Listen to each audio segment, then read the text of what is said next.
하나님의 풍성한 은혜와 사랑하심이 오늘도 예배에 나온 여러분 삶 가운데 충만히 있기를 주님의 이름으로 축원합니다. 특별히 코로나19가 이제 1단계, 1.5단계, 2단계, 2.5단계 이 정도로 이를 정도로 굉장히 급격하게 확산되어지고 있는 이 가운데 특별히 하나님, 우리가 믿음의 사람들이 또 한국교회를 바라보며 이 나라를 바라보며 전 세계를 바라보며 여러분 하나님 앞에 간구하며 기도하며 나갈 수 있는 저와 여러분 되어지기를 소망하고, 더욱더 이웃 가운데 고통당하는 자들에게 위로하며 또 주님의 사랑을 전하며 나갈 수 있는 아름다운 우리 주의 신앙 공동체가 되길 주님의 이름으로 축원합니다. 이번 코로나가 얼마나 많은 사람들에게 큰 어려움을 만나고 있는지 모릅니다. 직장생활 하는 사람들의 경우도 마찬가지일 뿐만 아니라 자영업을 하고 있는 분들 또한 정말로 버티지만 이젠 더 이상 버틸 수 없습니다라는 그런 최악의 상황에 이르러서 그 탄식의 신음소리를 정말 더욱더 쉽게 듣고 있는 때가 지금이 아닐까 생각합니다. 이런 한계 상황에 부딪혔을 때에 과연 그들이 견디고 또 버티고 또 극복하고 이겨낼 수 있는 힘은 과연 어디에서 나올 수 있을까요? 국가에서 제공하는 일정한 금액을 가지고 과연 이 위기들을 극복하고 견딜 수 있을까? 정말 어찌 보면 이제 겨울로 인해서 더욱더 더 큰 어려움이 있을 것이라고 모든 사람들이 다 예측하고 있는 가운데 과연 그들이 견딜 수 있고 이겨낼 수 있는 힘이 과연 어디서부터 출발할 수 있을까? 물론 코로나뿐만 아니라 인생에 있어서 개인적인 큰 어려움을 만나는 경우들을 참 많이 봅니다. 얼마 전 저와 같이 신학교 동기였던 친구가 사모가 갑자기 암이 걸렸다는 소식을 듣게 됐습니다. 유방암인 줄 알고 유방암 수술을 하는데 보니까 전이가 된 곳이에요. 그래서 임파선에 더 중요한 것은 간에도 전이가 되었고, 그리고 또 다른 장기에도 발견되어지고 난 다음엔 어찌해야 될지 모르는 상황 속에 있다는 소식을 듣게 됩니다. 코로나보다 더 어려움들이 우리 주변의 사람들로 하여금 정말 심한 낙심에 빠져있는 사례들을 정말 많이 보게 되어지지요. 이와 같이 절망이라는 그런 삶이 우리 삶 속에 다가왔을 때 이걸 견디고 이기고 버틸 수 있는 힘이 어디서 나올까? 그것은 바로 소망이라는 단어가 특별히 저는 이번 한 주간 동안에 깊이 저에게 다가온 단어이기도 합니다. 그러기에 성경의 가장 핵심적인 가치였던 믿음, 소망, 사랑, 이 세 가지가 왜 성경 속에서 우리에게 이야기하고 있을까? 그것은 어찌 보면 우리가 삶을 살아가는데 분명 어느 누구도 예외 없이 어려움을 만날 때 그 어려움을 이길 수 있는 분명 그건 가족 간의 사랑도 있고 안에 포함될 수 있습니다. 또한 그 중에 믿음도 있습니다. 또 하나 우리가 보고 있는 소망도 그 중에 하나가 아닐까 생각을 하게 되어집니다. 소망은 어떤 환경의 상황 속에 견디고 버티고 마침내 이길 수 있는 바로 힘을 주는 것이 바로 소망이겠죠. 그렇다면 정반대로 한번 생각해 보시기를 바랍니다. 견디고 버티고 이길 수 없다는 것은 더 이상 소망을 가질 수 없기 때문에 일어나는 현상들은 아닐까요? 그런데 놀라운 것은 자신이 분명 한계가 있습니다. 견디고 이기고 버틸 수 있는 그런 한계가 있는데 이 한계를 초월할 수 있는 초자연적이고 놀라운 힘을 발휘할 수 있는 것이 있다고 한다면 그 또한 바로 소망이라고 이야기를 하고 있습니다. 그래서 소망은 인간이 가지고 있는 힘을 뛰어넘는 그런 놀라운 초인적 힘을 발휘하고 있는 것이 소망이라는 것 또한 잊지 마시기를 주님의 이름으로 축원합니다. 우리가 잘 알고 있는 유대인들이 대학살 현장에 있었을 때 아수비츠의 그 수용소, 죽음의 그 포로 수용소에서 살아남은 사람들의 이야기가 있습니다. 빅터 프랑크라는 그런 유대의 정신적 학자이기도 합니다. 의사이기도 하면서 그가 그 죽음의 포로 수용소에서도 이겨낼 수 있었던 초인적인 힘은 무엇 때문이었는가? 바로 소망이라는 것이 있었기 때문에 가능했다고 이야기를 합니다. 창밖에서 비치는 작은 불빛이, 작은 별빛이 자기는 마음속에 소망을 가졌었기에 모든 사람들이 다 죽어가는 가운데서도 살아남을 수 있는 놀라운 힘을 그곳에 찾을 수 있다는 이야기를 한 사례를 봅니다. 저는 최근에 어떤 한 뉴스를 보면서 그럴 수 있겠구나. 지금부터 30년 전이에요. 30년 전에 어떤 일이 있었는가? 아주 젊은 사람이었습니다. 그는 본인의 의사와 상관없이 경찰서에 끌려갔고 무수한 구타와 고문으로 인하여 자신이 죄를 범하지 않았는데도 불구하고, 살인을 하지 않았는데도 불구하고 자신이 살인죄를 졌습니다라고 고백을 했고, 그로 인하여 그는 무기징역이라는 엄청난 대가를 받게 됩니다. 만약 여러분의 인생에서 이런 상황을 경험했다면 어떨까요? 얼마나 억울합니까? 자신이 죄를 범해서 죄를 받는다는 것은 그나마 이해할 수 있지만 단순히 고문을 받은 거예요. 고통을 받은 겁니다. 괴로움을 받았습니다. 그래서 본인이 죄를 지지 않았는데도 불구하고 그 엄청난 고문으로 인해서 자신이 죄를 졌다고 고백했고, 그래도 자신을 믿었다고 합니다. 최소한 법정에서는 최소한 진리는, 진실은 밝혀줄 것에 대한 기대를 가졌지만 결국은 그는 무기징역이라는 것을 받게 됩니다. 젊은 한 사람의 인생에서 그 무기징역은 어쩌면 20대의 젊은 사람에게 있어서 모든 것들을 다 포기할 수밖에 없는 그런 상황이었겠죠. 당연히 그는 죽음 외에는 생각할 수 있는 것이 아무것도 없었다고 합니다.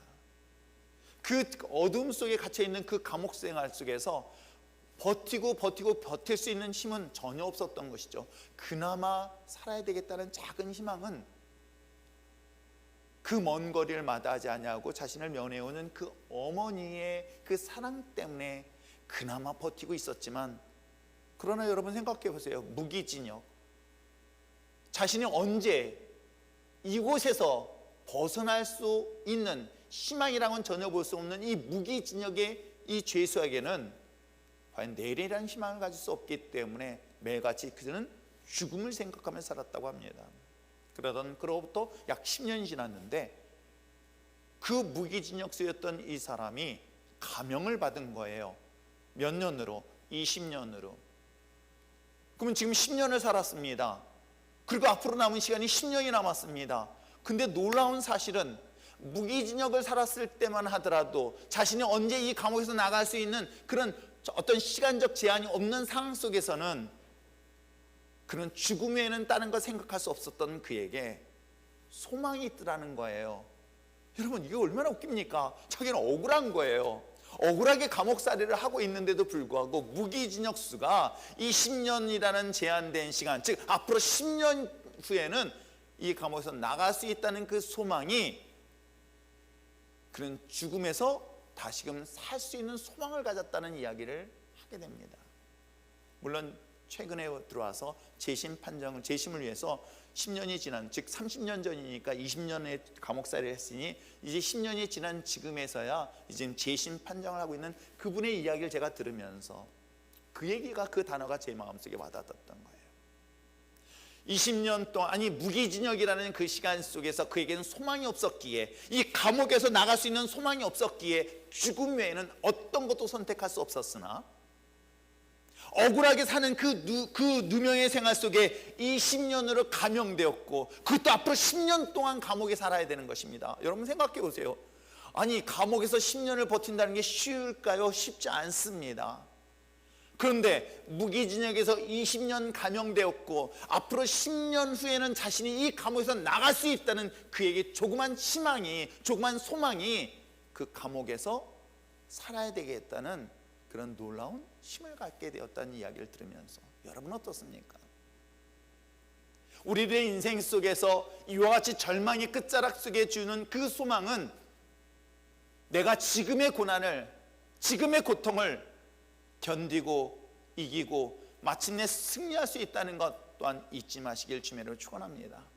비록 지금은 현실적으로 여러 가지 어려움의 문제가 여러분의 삶의 뿐만 아니라 여러분의 목을 엎드린다 할지라도 여러분 우리에게 주신 그 소망이 있다고 한다면 그 소망은 반드시 소망대로 이루어지는 놀라운 역사가 있게 될 줄 믿습니다. 그 소망은 바로 바라는 것이 될 것이고 앞으로 이루어질 것에 대한 기대인데, 그 기대가 무엇으로? 믿음이라는 것이 생기면 반드시 그 믿음대로 이루어지는 역사가 일어나게 될 줄 믿습니다. 근데 그 믿음은 누구로부터 출발할까요? 그것이 세상이 아닌 하나님으로부터 출발되어진다면 어떨까요? 우리는 성경에 기록되어 있는 수많은 사람들의 이야기를 보고 있습니다. 수많은 사람들의 이야기 속에서 하나님을 만난 그들이 절망 속에 있는 가운데서 그 믿음에 대한 소망을 갖는 순간 그 절망은 희망으로 바뀌었고 생명으로 바뀌었고, 그것이 결코 말로만이 아닌 실질적인 삶의 현장으로 바뀌었던 이야기들을 성경은 끊임없이 소개를 하고 있습니다. 자녀가 없는 삶을 살았던 한 무명의 한 인물, 그는 소유한 것은 있을 수 있을지 모르겠습니다. 가진 것은 있을 수 있을지 모르겠습니다. 안정된 삶을 살 수 있었던 그런 환경과 상황의 조건을 가지고 있었을지는 모르겠지만, 그는 자녀가 없다는 것이 그 인생을 항상 슬프게 하였고, 절망 속에 있던 그에게 하나님은 희망의 메시지를 주시는 거예요. 너를 통해서 자녀를 주실 텐데 그 자녀를 통하여 큰 민족을 이루어 주겠다는, 어찌 보면 허무맹랑한 약속이에요. 허무맹랑한 소망이기도 합니다. 말도 안 되는 소망을 누구에게? 그 무명과 같은 아브라함이라는 인물에게 주어집니다. 그러나 현실은 어떻습니까? 현실은 사실 불가능한 거예요. 자신은 이미 늙었고 자신의 아내에게서 태어날 그 자녀라고 할 때 그 아내 또한 아기를 낳을 수 없는 이미 늙은 여인의 몸위에서 어찌 그 소망을 가질 수 있었을까요? 그런데 불구하고 하나님은 그에게 믿음을 주셨고, 그 믿음은 곧 그에게 가지고 있는 소망을 갖게 되었으며, 그 소망은 마침내 기적을 이루었던 이야기가 바로 아브라함에 대한 이야기라고 한다면, 사랑하는 성도 여러분, 비록 오늘날 우리의 현실의 삶이 이 언제 끝날지 알지 못할 정도로 두려워 떨고 있는 이 시대에 하나님이 주신 이 믿음의 말씀을 가지고 소망을 갖는다면, 지금의 이 상황은 훗날 우리들의 간증이 될 것이고, 하나님의 살아 역사하셨음을 입술로 고백하는 놀라운 역사의 현장이 될 줄 믿습니다. 오늘 이 사실을 오늘 본문 바울이 데살로니가 교인들에게 준 메시지이기도 합니다. 오늘 성경 본문에 기록되어 있는 것처럼 바울은 정말 절망 속에, 고통 속에 신음하고 있는 그들, 하나님을 믿는다는 이유만으로 수많은 핍박을 당하고 있으며 심지어는 생명의 위협을 당하고 있는 그런 어둠 속에, 고통 속에 살고 있는 이 데살로니가 교인들에게 오늘 주는 메시지가 뭔지 아십니까? 저는 오늘 맨 마지막 우리가 함께 읽었었던 것처럼, 그러므로 이러한 말로 서로 위로하라. 이 말씀이 오늘 이 시대에 주시는 이 말씀처럼 나 자신을 위로할 뿐만 아니라 오늘 우리 주변의 모든 사람들에게 위로를 전할 수 있는 우리 율전의 신앙 공동체가 되기를 주님으로 축복합니다. 오늘 하나님께서 나를 위로한 것만으로 끝나는 것이 아니라 나를 위로하셨던 이 위로의 메시지가 또 다른 지치고 상하고 절망 속에 소망을 가진 그들에게 다가가서 또다시 손을 잡아주며 위로해 줄 수 있는 우리 율전의 신앙 공동체가 되어지기를 저는 소망합니다. 그런 믿음의 축복의 통로가 되어지기를 주님으로 축원합니다. 서로 싸우고 갈등하고 있는 시대가, 어찌 보면 코로나보다 더 고통스러운 시대가 정말 이때가 아닐까요? 코로나보다 더 두렵고 고통스럽고 마음이 아픈 것은 서로 원망하고 탓하고 갈등하고 싸우는 이 시대에 최소한 우리 신앙인들, 하나님 믿는 자녀들만큼은 서로를 위로해 줬으면 참 좋겠습니다. 서로를 사랑해 줬으면 좋겠고, 허다한 허물들을 덮어주고 용서해 주며, 더 나아가서 우리를 위로하셨던 그 하나님의 사랑하심이 우리 이웃들에게 전하며 나갈 수 있는 아름다운 믿음의 자녀 되어지길 소망합니다. 그래서 제가 오늘 성경 공부할 때 오전팀 손바닥을 안 때렸습니다. 숙제 안 한 건 내가 뻔히 알지만 지나갔습니다. 그래, 내가 오늘 말씀 전하면서 위로해 줘야 되는데 뭘로 위로할까? 그래서 신기를 때려줄까 하다 신기는 숙제를 했는데, 뭐 우리 그런 거 있잖아요. 학교 다닐 때 보면은 선생님한테 더 맞는 아이들 얘기를 딱 들어보면 그래요. 차라리 안 했습니다라고 하면 그냥 안 한 것만큼만 맞으면 돼요. 숙제했는데 안 가져왔습니다 그러면 아주 대표적으로 맞는 케이스를 제가 봤어요, 옛날에 보니까. 그래서 물론 숙제를 안 해와서 맞아본 적은 없지만 그래도 아무튼 그럴 때는, 대답할 때는 안 가져오면 안 되겠다는 소리를 하지 말아야 되겠다. 근데 신기가 오늘 숙제를 안 갖고 왔대요. 근데 제가 참았습니다. 하나님의 위로하심이 우리들 뿐만 아니라 우리들에게 모든 이웃들에게 나눴으면 참 좋겠습니다. 제가 우리 이 본문을 말씀 우리가 사사기 말씀 이후에 계속 위로를 어떻게 하면 우리 성도들에게 할고 또 오늘 이 시대 사람들에게 어떻게 위로할까라고 해서 처음 했던 이야기가 혹시 기억하십니까? 다른 건 잘 기억하지 못해도 자기 자신의 손에 가슴에 얹고 뭐 했다? 쓰담쓰담. 그래, 제목은 몰라도 그것만 기억해요. 그래, 너 수고했어. 너 정말 수고 많았다 하며 자신을 위로하고 자신을 칭찬하고 했던 거 기억하시죠? 한번 이 시간 다시 한번 해보세요. 두 손을, 한 손을 가슴에 얹고 한번 쓰담쓰담. 머리에다 하긴 좀 그러니까 너 수고했어. 너 잘했어. 칭찬해 주세요. 말 못하는구나. 너 정말 열심히 했잖아. 그래, 결과는 어떻게 되었던 너 가정을 위해서 열심히 했어. 자녀를 키우느라 수고 많았지. 말 안 듣는 남편, 그래, 아들 하나 더 키운다는 마음으로 키운 거 수고했어. 제가 그 소리를 자주 듣기 때문에 철없는 남편. 그랬더니 남편은 또 그렇게 얘기하세요. 나 역시 열심히 가정 경제를 위해서 열심히 일한 거 수고했어 라고 서로 자신을 위로했던 그 말 기억하시겠죠? 근데 이 단계가 지나서 어떻게 하고 있습니까? 홍해바다 앞에 서 있는 이스라엘 백성들 앞에서 두려움에 떨고 있었던 그들에게 기억했던 거 어떻게 해요? 기억 안 나죠? 두려워 말고 버티고 주의 하나님의 역사하심을 바라보라는 메시지를 드렸던 것입니다. 정말 버틸 수 있도록 하나님이 구원하신 것을 믿음의 눈으로 바라볼 수 있는 저와 여러분 되시길 주님으로 축원합니다. 그리고 지지난주에 말씀드린 것처럼 비록 오늘날 우리들에게 당하는 수많은 고난, 그 위기는 그것을 정확하게 해석한다면 정말 이 고난은 얼마든지 이길 수 있다. 왜? 이 고난의 문제는 이 고난을 통해서 누구와 동행할 수 있다? 하나님과 동행하는 걸 경험한다. 하나님이 함께하는 것을 경험할 수 있는 거예요. 내가 평화로울 땐 잘 몰랐습니다. 그러나 인생의 위기를 만났을 때 다른 사람들은 다 나를 떠났어도 그러나 주님이 나와 함께하였기 때문에 그 위기를 극복할 수 있다. 욥의 경우도 마찬가지 아닙니까? 사랑하는 아내까지도 자신을 저주하며 떠났지만 하나님은 그를 단 한 번도 떠나지 않았던 그런 성경의 이야기들. 그렇습니다. 우리 인생에서의 고난은 그 상황에서 하나님을 만나고 동행하였던 것을 경험할 뿐만 아니라 더 중요한 것은 뭐합니까? 이것을 통해서 하나님의 특별한 은혜, 즉 자신의 재능을 발견할 뿐만 아니라 이것을 통해서 하나님의 나를 구원하신 놀라운 특별한 은혜를 경험하는 것이 우리 지지난 시간 고난에 대한 해석이었던 것입니다.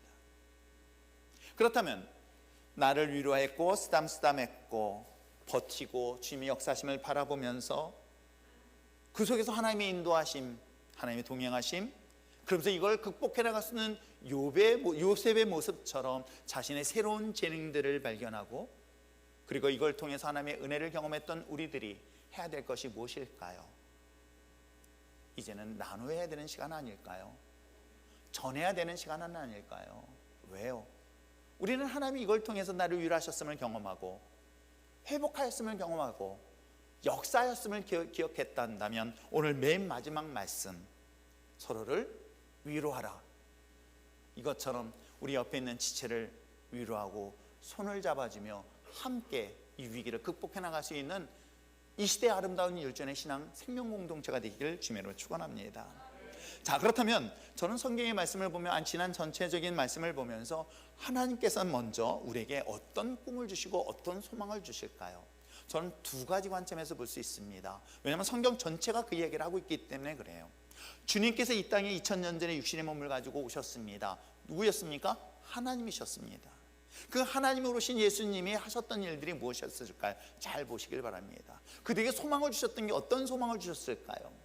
38년이라는 기간 동안에 베데스다 연못이 조금이라도 움직이는 순간 난 누구보다 먼저 들어가야 됐다는 소망 하나 가지고 버티고 버텼던 그 40년 가깝게 미련스러울 정도로 지키고 버텼던 그에게 소망은 딱 하나예요. 뭐예요?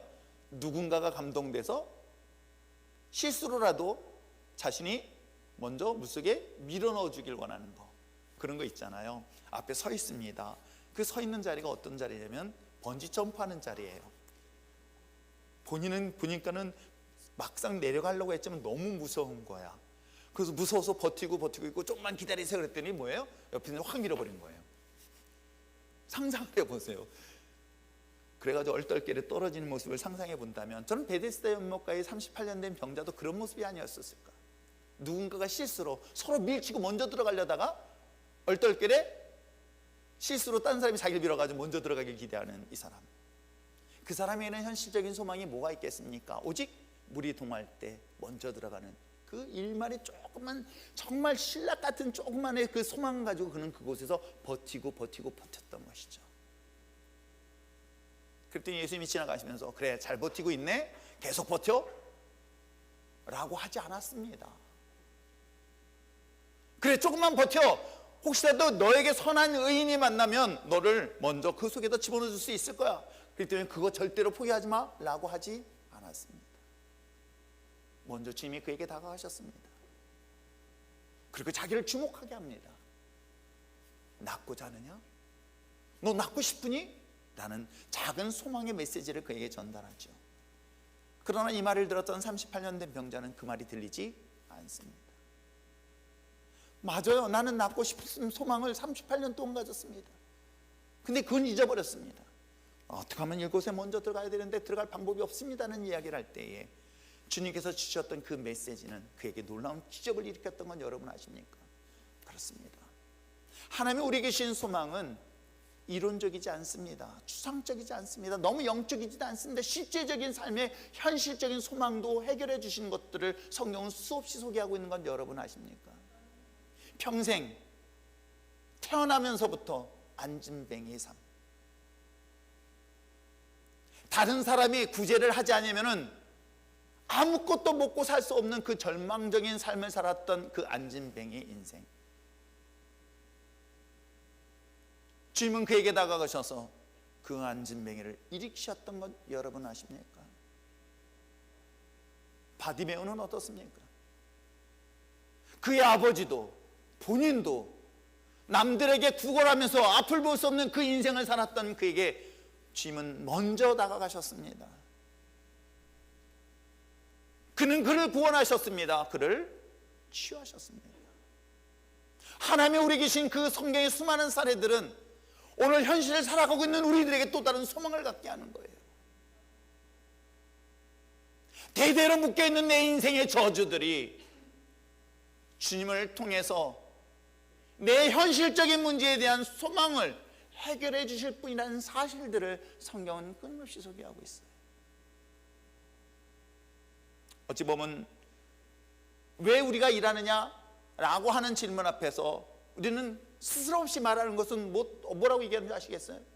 먹고 살기 위해서.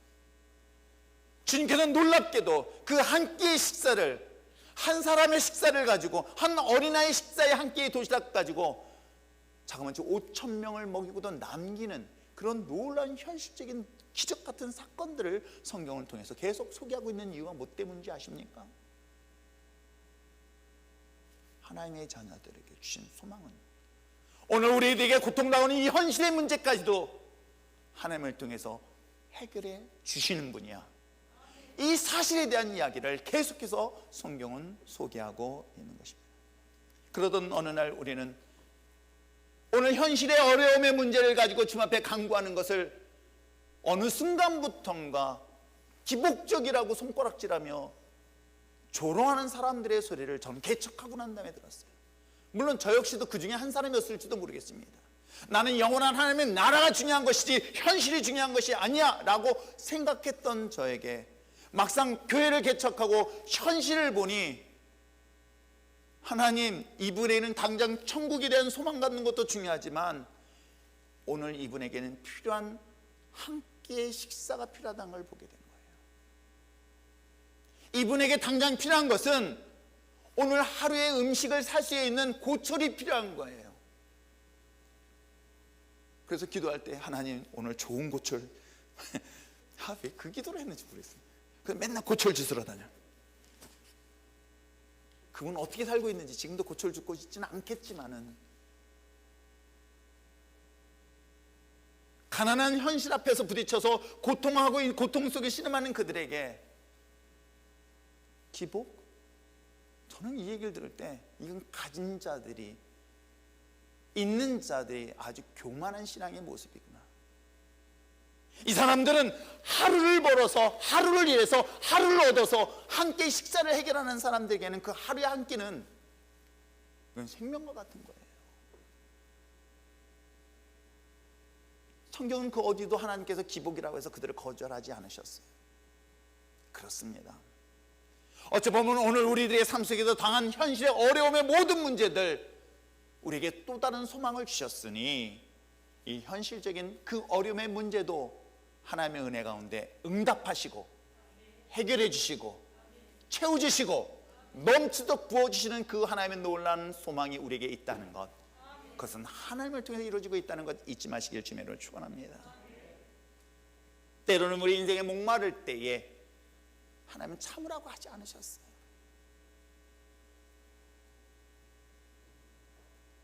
고기가 먹고 싶을 때에 우리 집사람 같이 반 주지 않아요. 우리 집사람이 하도 안 주니까는 권사들도 안 줘요.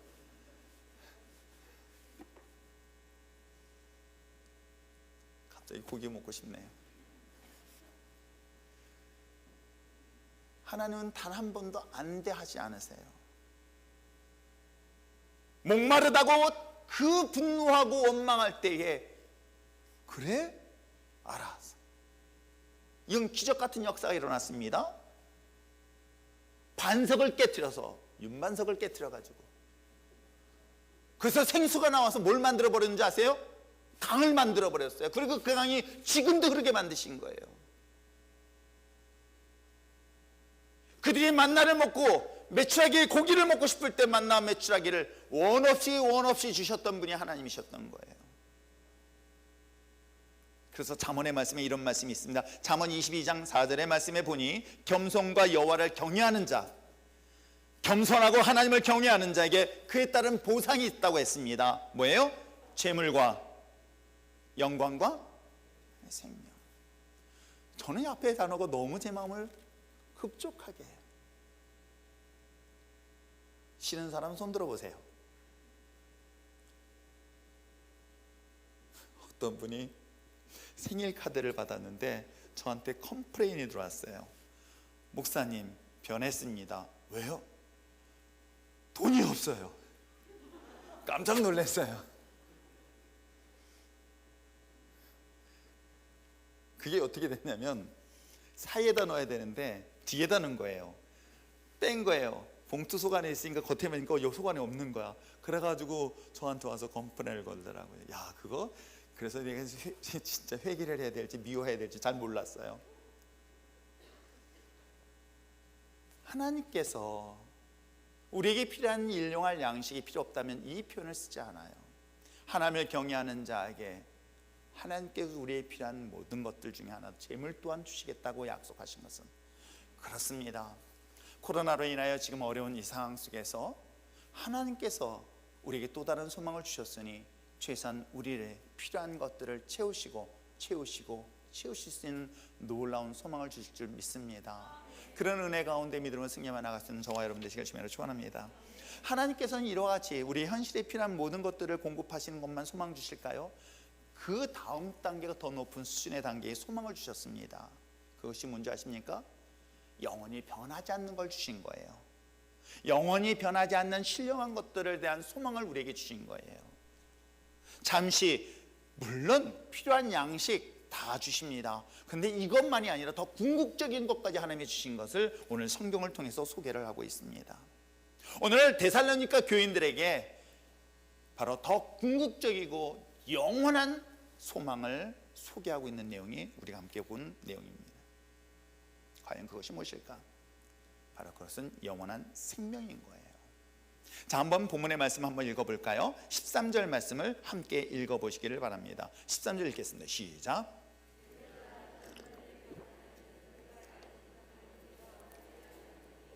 이는 소망 없는 다른 이와 같이 슬퍼하지 않게 하려 함이라. 여러분, 이 본문의 내용이 어떤 내용이냐면, 형제들아, 데살로니가 교인들에게 바울은 이야기를 하고 있습니다. 자는 자들에 관하여, 잠잔다는 것은 슬리핑, 잠자고 있는 이야기를 하고 있는 것이 아니라 뭘 얘기하고 있는지 아시겠죠? 죽은 자에 대한 이야기를 하고 있습니다. 자, 죽은 자들에 대하여 너희가 알길 원한다는 거, 알지 못하는 걸 원하지 않는다는 것은 너희들 알라고 얘기하고 있어요. 무엇을 알고 있냐? 자, 뭐라고 얘기하냐면 소망 없는 다른 이와 같이. 그렇다면 이 말을 듣고 있는 독자는 뭐라고 해요? 소망 있는 자라고 얘기하라는 거예요. 즉 소망을 가진 자와 소망을 갖지 못한 자가 세상 가운데 있는데, 이 소망을 가진 자들은 결국 그리스도를 통하여 그리스도를 통하여 예수를 믿는 그리스도인들에게 이야기를 하고 있고요, 그들이 그렇지 않은 사람들에 대한 이야기를 소망 없는 자라고 이야기를 하고 있습니다. 근데 이 소망 없는 자들, 세상 사람들은 죽음이라는 문제 앞에서 어떻게 대응을 하고 있을까요? 오늘 성경 속에 기록되어 있는 것처럼 뭐예요? 슬퍼하고 있더라는 거예요. 자, 죽음의 문제 앞에 서 있는 사람들에 있어서 소망이 없는 자들은 이 죽음을 두려워하고 슬퍼합니다. 그런데 소망을 가진 자들, 예수 그리스도를 믿는 자들에게는 이 죽음의 문제를 볼 때 뭐예요? 슬퍼하지 말라고 이야기를 하고 있습니다. 여러분, 이 본문의 문제를 잘 생각해 보면서 이 죽음의 문제, 그러면 죽음의 문제 앞에 고통당할 때 여러분 누가 슬퍼하는지 아십니까? 누가 고통스러워하는지 아십니까?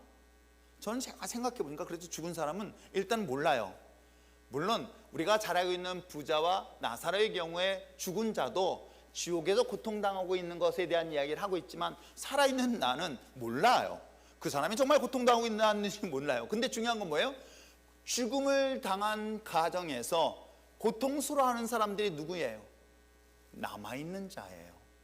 죽음을 목격한 자들인 거예요. 죽음을 목격한 자들은 더 이상 소망을 가질 수 없기 때문에 고통스러워하는 거예요. 무슨 이야기인지 이해가 되시나요? 우리 인생에서 현실적인 큰 어려움의 문제가 있습니다. 그 문제를 만난 사람이 고통스럽지 문제와 상관없는 사람이 고통스러워하지는 않겠죠. 내가 당장 수술을 받아야 됩니다. 그 수술을 받아야 되는 당사자가 고통스럽지 여러분이 고통스럽습니까? 똑같은 거예요. 죽음이라는 문제 앞에서 고통을 당하는 사람들은 누구냐면 이 죽음이라는 것과 직접적인 연관된 사람들인 거예요. 이 사람들이 어떻다는 거예요? 이 죽음 앞에 슬퍼하고 있다, 고통스러워하고 있다는 것이죠. 자, 그렇다면 고통을 당한 자들은 죽음과 관계된 사람들이 고통을 느끼고 있는 현실적 상황을 지금 성경을 하고 있습니다. 그런데 이와 같은 상황에 처해 있는 것은 놀랍게도 이 죽음은 누구도 예외 없이 다 만난다는 거예요. 아무리 내가 죽음을 부정하고 부정한다 할지라도 내가 사랑하는 사람들이 죽음 앞에선 어느 누구도 예외가 되지 않습니다. 여기에는 이 세상에 태어난 모든 사람들이 다 해당되는 거예요. 자신이 사랑하는 사람들이 먼저 떠나보내야 되는 이 고통당하는 그 순간은 누구도 예외 없이 다 슬픈 그 순간을 만났을 때, 최소한 소망을 가진 자들은 이 죽음의 문제의 해석을 달리할 수 있다는 내용이 오늘 본문 내용이기도 합니다. 무엇을 얘기하고 있을까요? 14절의 말씀과 15절의 말씀 한번 읽어볼까요? 14절 15절 읽겠습니다. 시작. 우리가 예수께서 죽으셨다가 다시 살아나심을 믿을진데 이와 같이 예수 안에서 자는 자들도, 여기서 놀라운 사실을 말하고 있어요. 첫 번째, 샘플이 됐어요. 누가? 예수님이 샘플이 됐다는 거예요. 여기서 믿는다는 건 목격했다는 거예요. 경험했다는 거예요. 직접 봤다는 거예요. 예수님이 정말 죽은 자 가운데서 살아나는 걸 봤단 말이에요. 여러분 생각해 보세요. 예수님의 제자들이 슬퍼했던 거, 예수님의 그 어머니가 슬퍼했던 이유가 뭐예요? 예수님이 사랑하는 아들이 십자가에 죽는 걸 눈으로 봤잖아요. 그렇기 때문에 고통스러웠던 거예요. 수많은 예수님을 따랐던 사람들 또한 고통스러웠던 거예요. 근데 똑같은 고통의 현장 속에서 예수님이 부활을 한 것을 눈으로 본 사람들에게는 이 죽음의 문제는 최소한 고통의 순간이 아님을 경험하게 되는 거죠. 최소한 죽음으로 끝난 것에 대한 고통을 당한 사람이 죽음 이후에 부활을 보고 경험한 사람들에게 있어서는 더 이상 슬퍼할 사람은 없다는 것 이해하시겠어요? 한번 생각해 보세요. 내가 가장 사랑하는 어머니가 있어요. 아마 제가 좀 전에 얘기했었던 그 사례에 해당되신, 즉 억울하게 감옥에 갇혀서 무기징역을 살았을 때에 자신이 그 어머니가 면회 온 날을 그렇게 기다렸던 거예요. 왜? 너무 기쁜 소식을 알려주고 싶었던 거예요. 왜냐하면 그 어머니는 평생 자신의 아들이 정말 무지하다는 것들을 수없이 법에다가 항소하고 항고하셨던 분이란 말이에요. 그래서 재심에 대한 희망을 가지고 있었던 그 어머니에게 기쁜 소식을 전해주고 싶었던 거예요. 뭐예요? 감형이 된 소식을. 근데 그 어머니가 못 오신 거예요. 한 주 미뤄지고 두 주가 미뤄지는 거예요. 매주마다 오셨던 그 어머니가 자그마치 7시간 그 먼 거리를 버스를 타고 갈아타고 오셨던 그 어머니가 한 주 빠지고 두 주 빠진 거예요. 그러다가 한참 지나서 편지가 받았네. 어머니가 암 수술했다는 거예요. 결국은 어머니 임종도 보지 못했어요.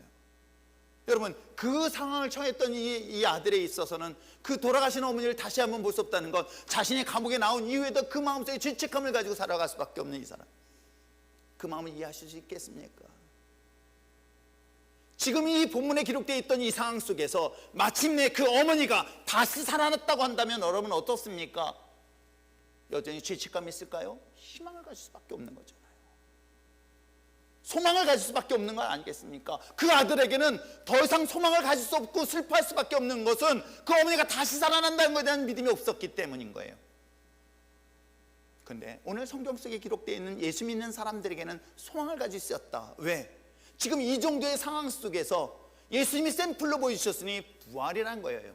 더 중요한 것은 14절에 말씀하고 있는 것처럼 뭐예요? 이것을 믿는 우리들 또한 그 부활의 현장에 쓸 것이다 라고 성경은 소개하고 있는 것입니다. 그러면서 15절 16절에 마침내 주님이 오신 그 재림에 대한 이야기들을 쭉 설명을 하고 있는 것이죠. 기독교의 신앙은 오늘 현실의 문제뿐만 아니라 앞으로 다시 오실 그 메시아, 다시 오셔서 재림의 그날을 기대하면서 우리에게 더 근본적이고 영원히 변치 않는 소망 또한 주고 있는 것 또한 기독교의 생명이라는 것을 성경은 소개하고 있는 것입니다. 부활의 신앙은 여러분 잠시 살다가는 짧은 인생의 삶으로 끝나는 것이 아닌 영원한 삶에 대한 확신을 가질 때에 여러분 어떤 환경과 상황 속에서도 절망이 아니라 그곳에서 희망을 노래할 수 있는 놀라운 생명의 능력이 그 안에 있을 줄 믿습니다. 초대교회인들이 바로 이러한 소망이 있었기 때문에 그 어려운 신앙의 고난 속에서도 견디고 버티고 이겨낼 수 있었다는 것 잊지 마시길 주님으로 축원합니다.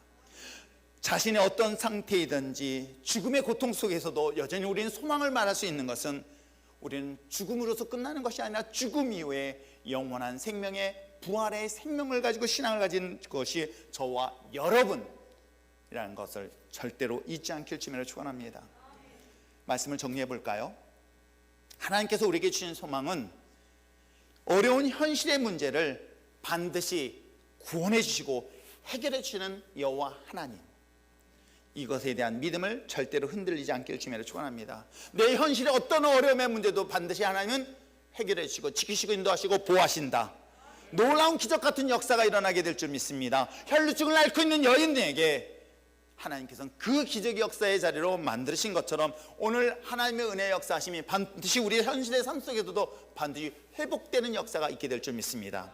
그러나 이것으로만 끝나는 것이 아니라 더 궁극적이고 영원한 하나님의 나라인 부활의 소망이 우리에게 있다는 것 또한 잊지 마시기를 주의 이름으로 축원합니다. 이러한 신앙을 가진 우리들이 해야 될 게 뭐예요? 말씀드린 것처럼 위로해 주라는 거예요. 누구를? 우리 주변에 있는 모든 사람들을 서로 위로해 주시길 주님으로 축원합니다. 어떻게 위로할까요?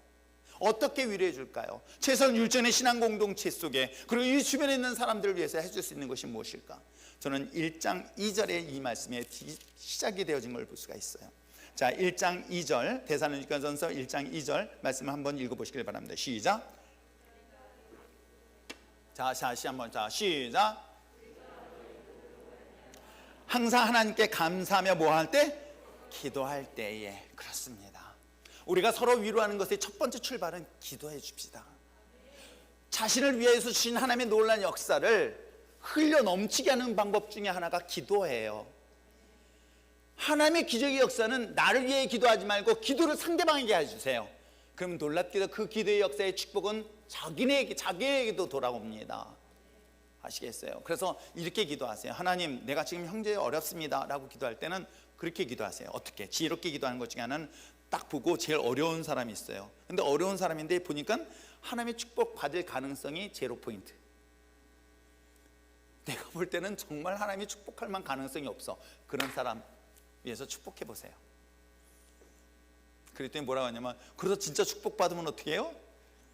걱정하지 마십시오. 하나님께서는 그 축복이 나에게도 돌아와요. 나에게 원수된 자가 있습니다. 나를 핍박하는 자가 있습니다. 나를 조롱하는 자가 있습니다. 그를 위해서 축복하세요. 나에게 억울하게 하고 나에게 더 강하게 나에게 불리하게 하고 불리하게 하는 사람을 위하여 용서할 뿐만 아니라 그를 위해서 축복해 주세요. 그러면 그 축복의 역사는 나를 용서하신 것처럼 주님께서 용서하실 뿐만 아니라 그를 용서한 것만큼 용서할 뿐만 아니라 하나님께서 그에게 부실 은혜의 축복을 또한 우리에게도 돌아온다는 것 잊지 마시길 주님의 이름으로 축원합니다. 이게 지혜예요.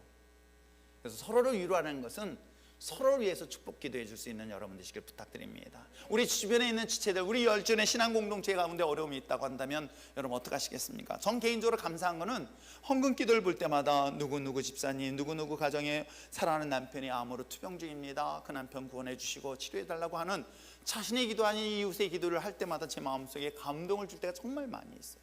자기도 어려운데, 지도 먹고 살기 어려운데, 지도 힘든데, 지도 당장 이 한 끼면 이거 돈 주면은 정말 할 수 있는데, 그럼 저는 보고 울어요. 이 기도를 하나님 들어주셔야 됩니다. 하나님 아시잖아요.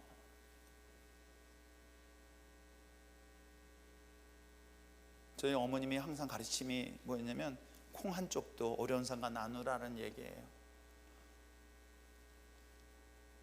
그걸 항상 지키려고 해요. 아까 얘기했다는 신학교 동기 사모가 그렇게 투병 중이었다는 소식 듣고 마음이 아픈 거예요. 아시잖아요. 항암 치료하는데 요즘은 뭐 특별히 뭐 보험 혜택이 많이 받는다 하시더라도 우리 교회 성도분 중에 우리 권사님 남편 되신 분들 마찬가지잖아요. 한번 병원 치료비 받을 때마다 이 병원, 저도 병원에 얼마 전에 입원했잖아요. 입원했는데 뭔 비용이 이렇게 비싸? 한 4만 원만 받았으면 좋겠는데 10배를 받고 한 20만 원만 받았으면 좋겠는데 병원비가 700만 원씩 나오는 거. 아, 그 일주일 차라리 호텔에 들어가서 일주일 있지. 그 일주일 있다고 700만 원씩의 병원비 나와? 막 욕을 하는 거예요. 근데 딱 봤더니요, 뭐 비보험 되는 거 있잖아요. 나는 보험 되는 것만 골랐으면 좋겠는데 왜 보험 안 되는 것만 골라가지고 이렇게 비싼 약을 썼는지. 제가 쓰라고 한 허락도 안 했는데. 아마 제가 만약에 그 중에 깨어 있었으면 따졌을 거예요. 사실 두 번째 건 제가 막 따졌거든. 이게 왜 했냐? 나는 기억이 없다. 했대. 난 안 했는데? 했다는데. 더 이상 따질 수가 있어요. 이게 뭔지를 몰라서. 그 마음속이 어때요? 그래, 어렵더라도 어차피 뭐 마이너스 많이 갖고 있다 주님 오시면 가면 되지. 그랬더니 형님 뭐 이렇게 많이 보냈냐? 아니야, 아직까지 마이너스 좀 남았어. 그랬더니 막 껄껄대고 웃더라고요. 여러분 어떻습니까?